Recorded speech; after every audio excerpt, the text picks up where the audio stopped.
All right. Well, thanks to everyone for joining us today. We're excited to have you, and thanks for sharing your day with us. I am joined here with Nicole DeVolt from the Intelligent Demand team. Nicole, how's everything in Illinois? Everything's going great in Illinois. I mean, my only complaint is the weather, but I can't really complain about that since I chose to live here. So we got probably another month and a half of winter, but Okay. hanging in there. All right. Awesome. Nicole, for those who don't know, tell us about the Intelligent Demand, the agency you work for, and your role there. Yeah, absolutely. Well, first of all, thank you for having me today.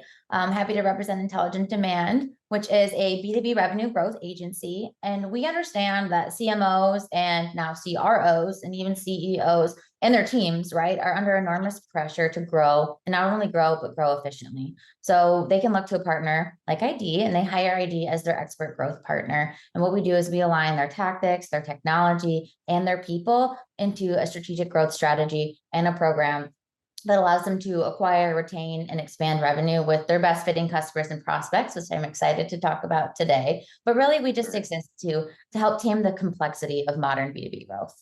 And I'm Awesome. specifically work on our RevOps team, our revenue operations team. And while yes, we help you with your tech stack and we do some of the button pushing and the implementation, we also exist to help align sales and marketing and even customer success teams to really deliver a better overall customer experience. Very cool. Very cool. I know we've been partnering with y'all for maybe almost a year now. It felt like quite a long time. So we're excited to continue that partnership and obviously learning a lot from what y'all are doing with our topic today, which is exographics, right? So we're gonna kind of dive into really this whole new I call it data set that I think is gonna change how companies can think about targeting and how more precise they can be. But before we do that, I know we're going to have a lot of scientific terms that we're going to use today. So I'm going to introduce a fun little game, which is a kind of a spin-off of this game called Balderdash. I don't know if you played it in the past, but I call it legit or BS, right? Okay. So Nicole, you're going to have two choices here. I'm going to present to you three terms. All these words end with graphic, right?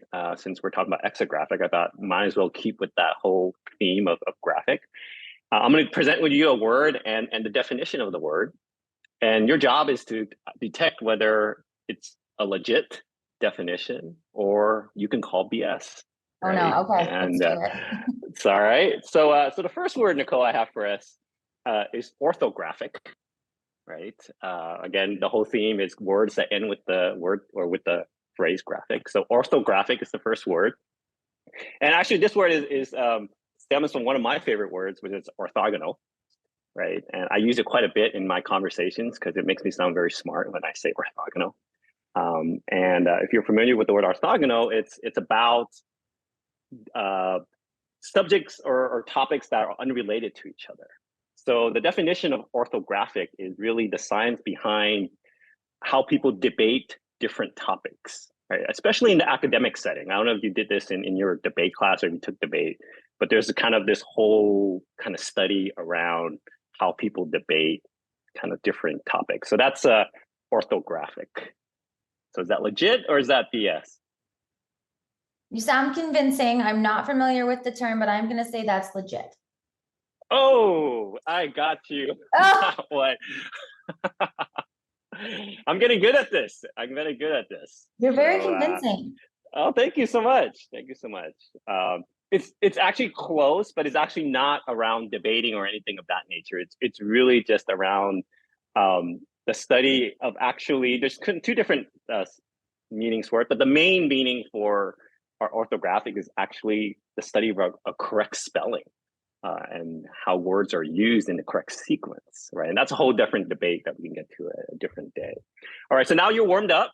I learned something new already, so this is you learned great. something new, and now you learned that I'm a pretty good, like, Yes, convincing sir. person sometimes, right? So my next word for you is arteriographic.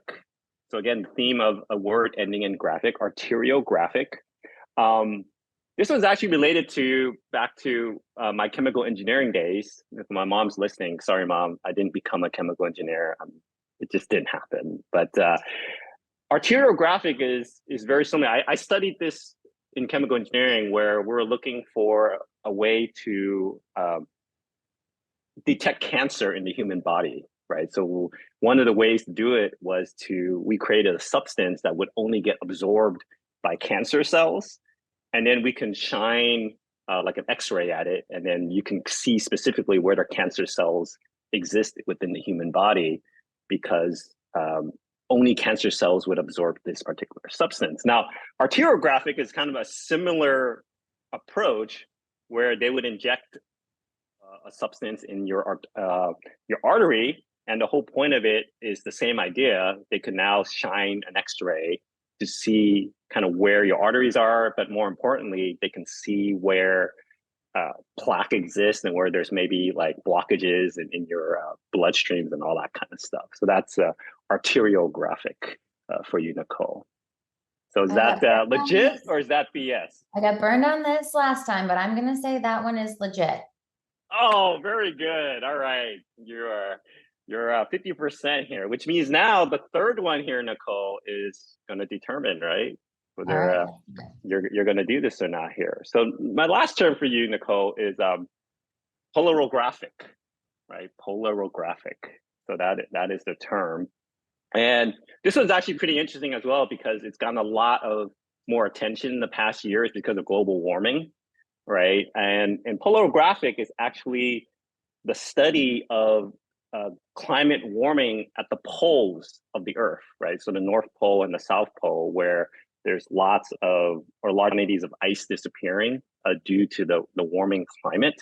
So polarographic is really the study of the ice disappearance within our world here. So this is it, Nicole, right? Is that legit or is that BS? I'm gonna say that's BS. That is BS. Oh my gosh, you caught on, right?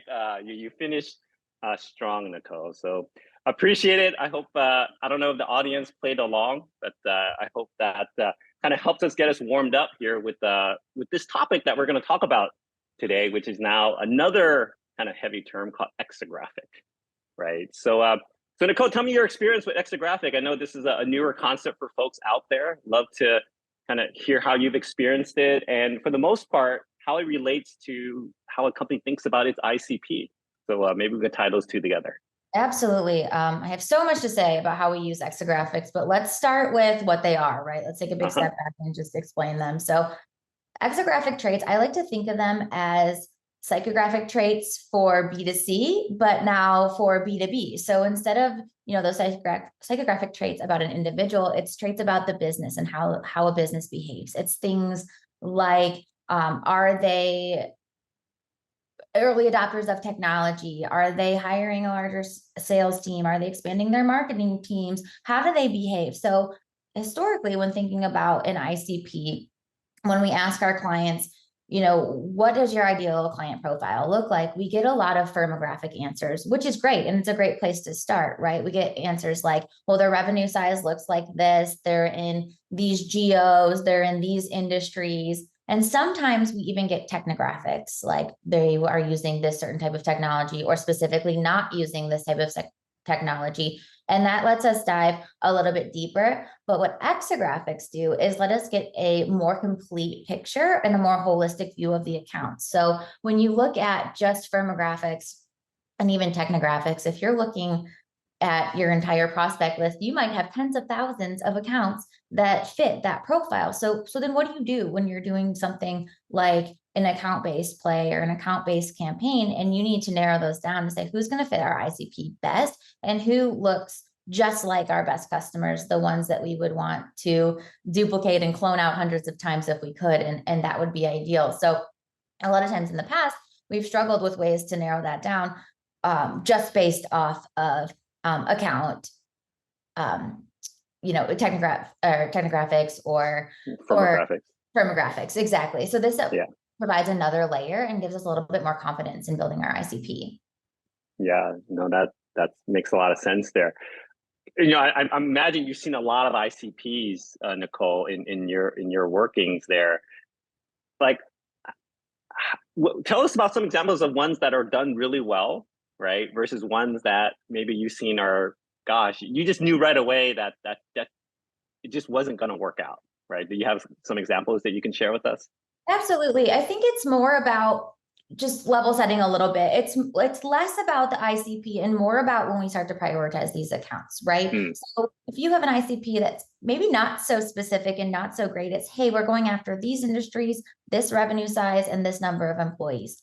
Okay, that's great. But when we go to look at those types of accounts, there's going to be tens, if not hundreds of thousands of accounts that fit that type of profile. But which ones are most likely to work for your business? So the way that we've used Exegraphics is less about determining the ICP and more about prioritizing what accounts we're going to go after. So we've specifically used Exegraphic data quite a bit in our account-based plays. So for example, we had a client come to us and they said, hey, here's our target account list. What are we going to do? How are we going to go to market? Who do we prioritize for a more specialized one-to-few, one-to-many, or one-to-one outreach? Who's just going to get a brand message? What do we do? And so we had something like upwards of 65,000 accounts. Well, not quite the budget to support that, right? So we were able to look at their very best customers and apply your Rev scores and look at how likely are they, or how much of a match are they to our ideal customer.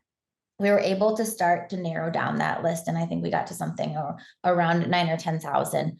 And then we say, okay, based on your budget, now what do we do? How are we going to prioritize these? Do we want to spread your budget evenly like peanut butter across all these accounts? Or are there certain accounts that we want to pay more special attention to? So what we were able to do is say, okay, let's look at their ICP fit. Let's look at the Rev scores. Let's look at how closely they are correlated to your best customers. And now also let's bring in other data sources like intent and engagement with your brand. And now when we combine those three things, we have this really powerful combination of data that allows us to say, oh, these accounts over here, these 200 accounts are really, really closely matched to your best customers from an ICP fit level. But not only that, we have intent scores that indicate that they have a high propensity to buy. So now we have a lot more confidence in who we're prioritizing at the beginning of a campaign. And also we're able to say, hey, who do you want sales to reach out to right now? We haven't launched anything. We don't have any campaign engagement data, but we do know that these are the best fit accounts in terms of ICP fit and readiness to buy. So it's enabled us to get to market faster and be able to make smarter decisions at the beginning of the campaign when we have limited amounts of data. right. No, that makes a ton of sense there. I love the word you use there, Nicole, which is confidence, right, around your approach, right? I think that's what maybe there's a lot of fear around that, right? I mean, you start with a big list, and how do you know you're confident that you're going to end up in the right place? So that's really what we do have a poll for our audience here around that particular kind of sentiment is their confidence level when it comes to how well accounts in their current pipeline match their ICP. So I'm gonna have our host here, Vanna, go ahead and open up the poll here. So again, so the question is, how much confidence do you have in your current pipeline that, I'm sorry, how much confidence do you have in your current pipeline clearly matches your ICP, right? So we'll give folks a few seconds there to make their choice. What do you think, Nicole? What do you think the poll is what the outcome might be? I think it's probably going to be around a medium. Okay, very cool. So maybe we'll give a countdown, 3, 2, 1, and go ahead, Vanna. Let's see what the outcome looks like. All right, Nicole, you are on point today, right? You figured out where I was giving you a lot of BS, and now you can you also can see what the audience is saying. So it looks like, you know, kind of on the medium, kind of low. So it is kind of spread, right, across kind of different levels. So not surprising to you, I have to imagine. No, not surprising. I think that a lot of the clients we work with and what I've seen is that the confidence in the ICP is okay. It's pretty decent. It's, hey, I understand generally what my ideal client looks like, but I think what it really comes down to is that prioritization. I have a large list of ICP accounts. I think that they all fit. I'm pretty sure that they all fit, but I don't know which ones to go after and how to go after them and who to pay special attention to. Right. No, make a ton of sense there. We did have a question to come Man, I usually save questions for the end, but I thought this was pertinent here, and I think it's good to maybe address it here. Um, you mentioned intent in kind of as another data source that you would use alongside exographics. Someone wrote, well, how you describe exographics seems to sound like intent or have maybe some overlap with intent. Maybe we can talk about that and maybe help understand some of the or compare and contrast the difference between the two data sets. Absolutely. So thinking about the difference between exographics and intent, right? So exographics are like your personality traits of an account. So if we're thinking about a person, my personality traits don't really change that much drastically in a short amount of time, right? If I'm an outgoing person, I'm probably going to be an outgoing person 6 months from now. If an account is likely to be an early adopter of technology or is in a high growth mode, these are examples of exographics, they're likely to be in that same mode 6 months to a year from now. So those are more fixed, not quite set in stone, but less ever changing than something like intent.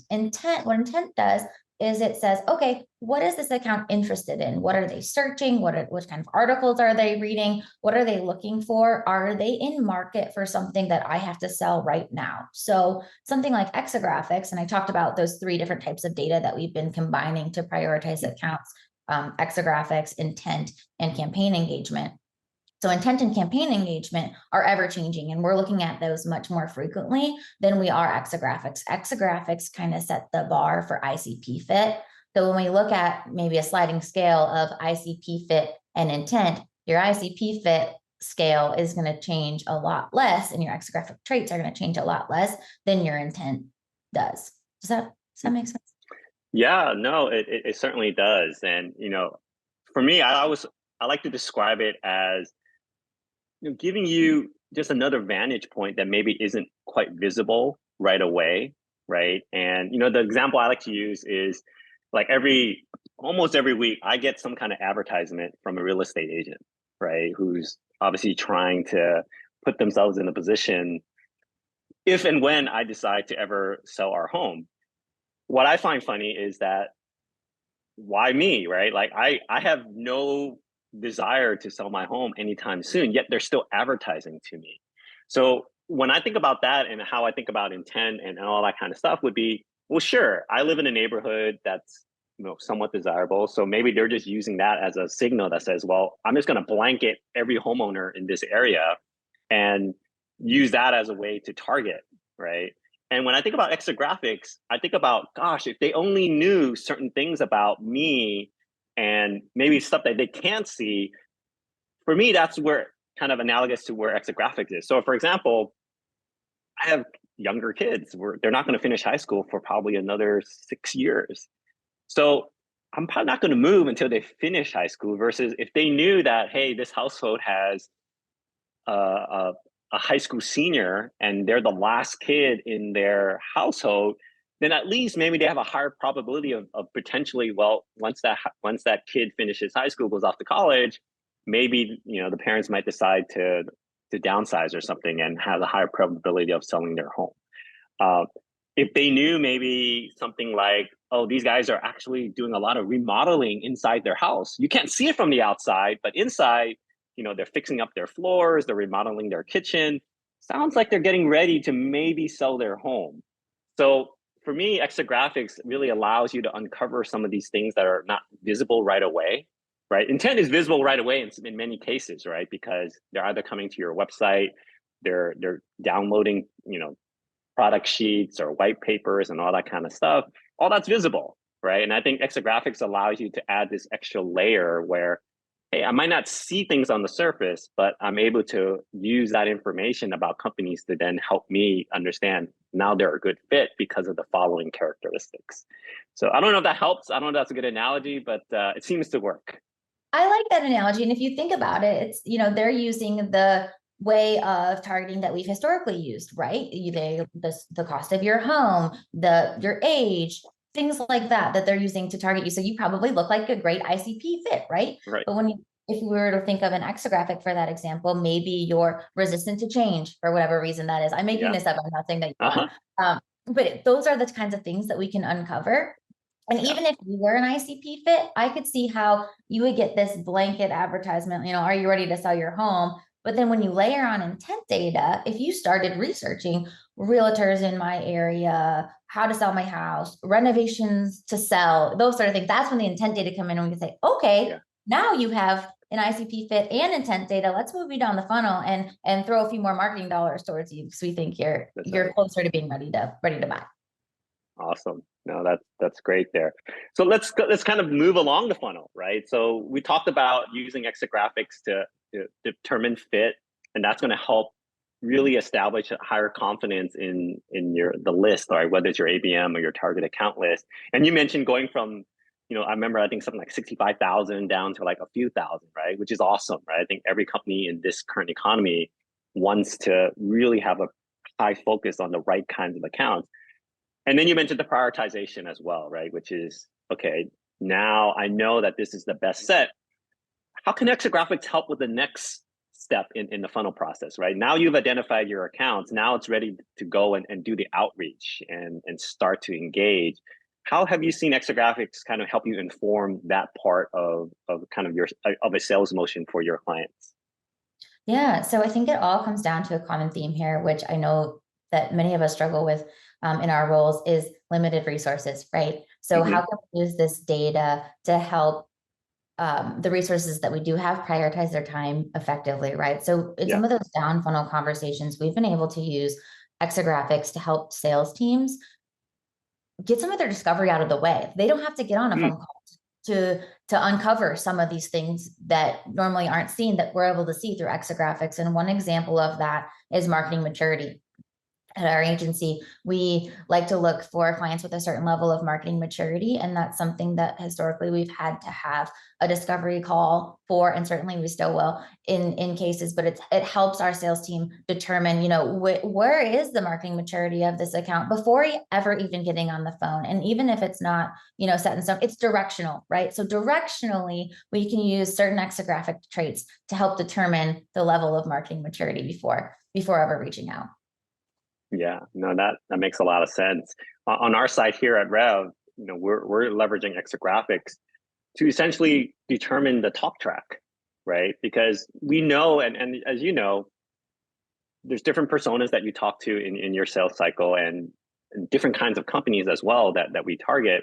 And we have kind of mainstream talk tracks that we have, but oftentimes it's, to your point, which ones do I lead with, right? And sometimes it takes discovery, and you're spending a lot of time trying to figure out that. Versus with exographics now, what it allows our team to do is basically go into the conversation really high confidence that, hey, this is probably the best talk track for me to use because I know these certain things already exist within this organization, right? So I think it's not only kind of helps us with a streamlining, but I think they're, again, going back to the word of confidence. I think I've seen a lot more confidence in our sales team knowing the fact that, hey, this account matches these certain attributes and characteristics. So I know that they're going to be a good fit. I know the conversation is going to go well versus, gosh, this is like a crapshoot, right? And, they're just not necessarily all that convinced that, hey, this is going to be a good conversation.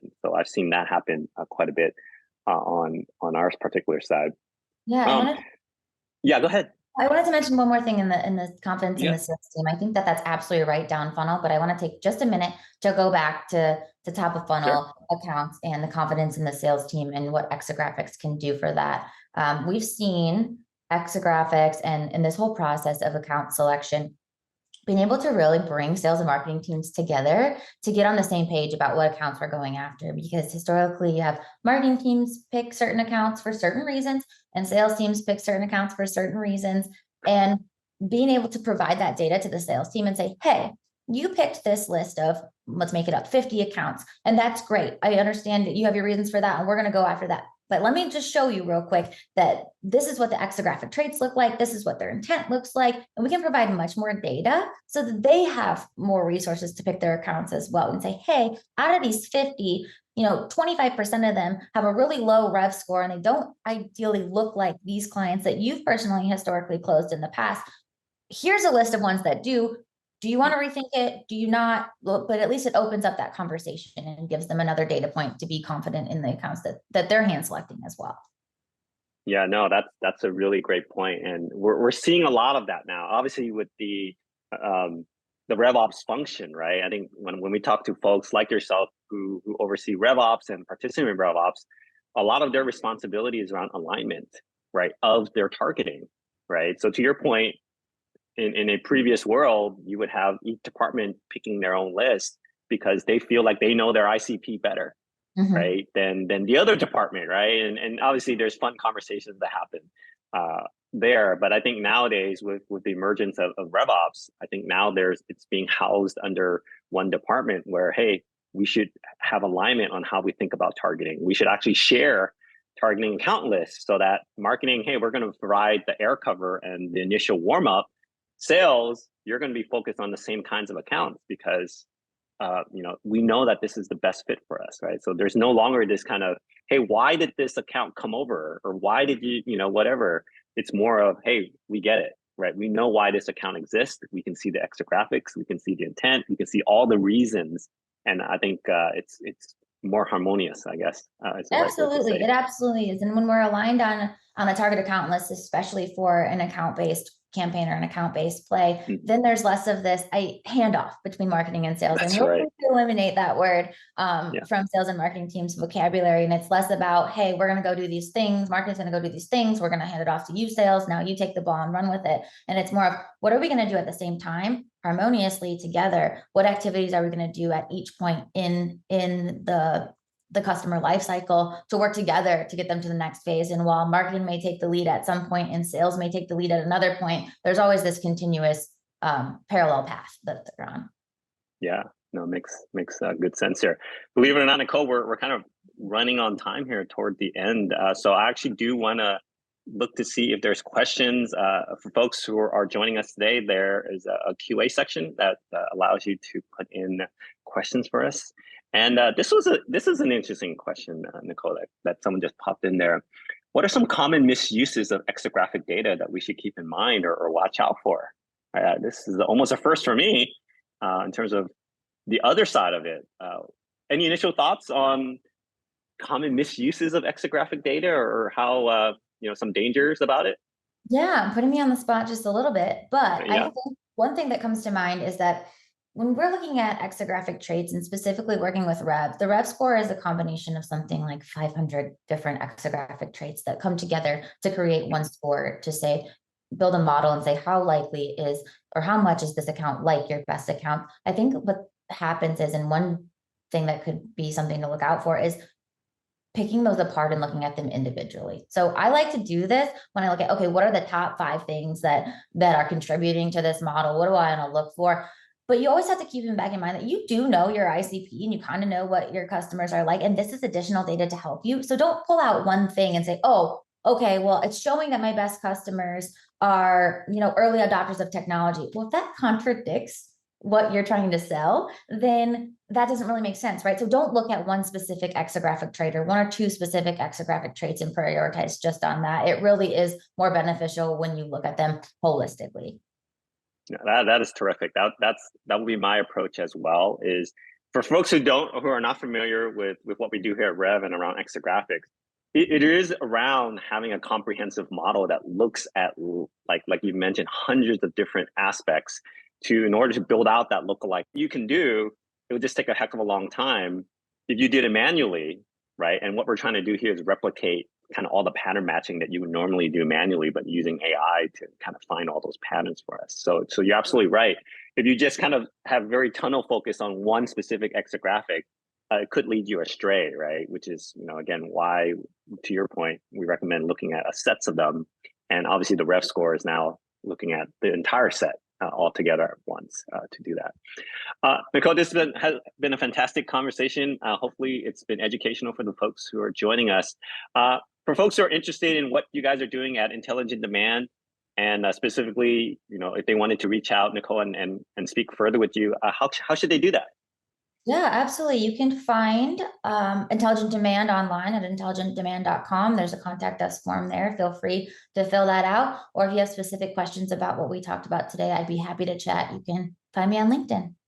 Awesome. Nicole, thank you so much for joining me today and entertaining us with all your insights and how Intelligent Demand has been really a pioneer when it comes to exographics. I know we appreciate all the thought leadership that's coming from what you guys are doing with us here.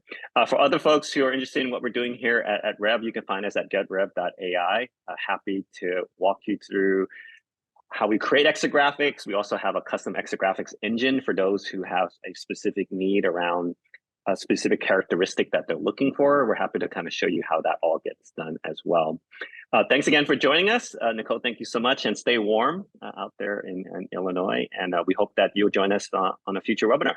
Thank you, Jeff. It's been a pleasure. Okay, thanks everyone, and have a great day.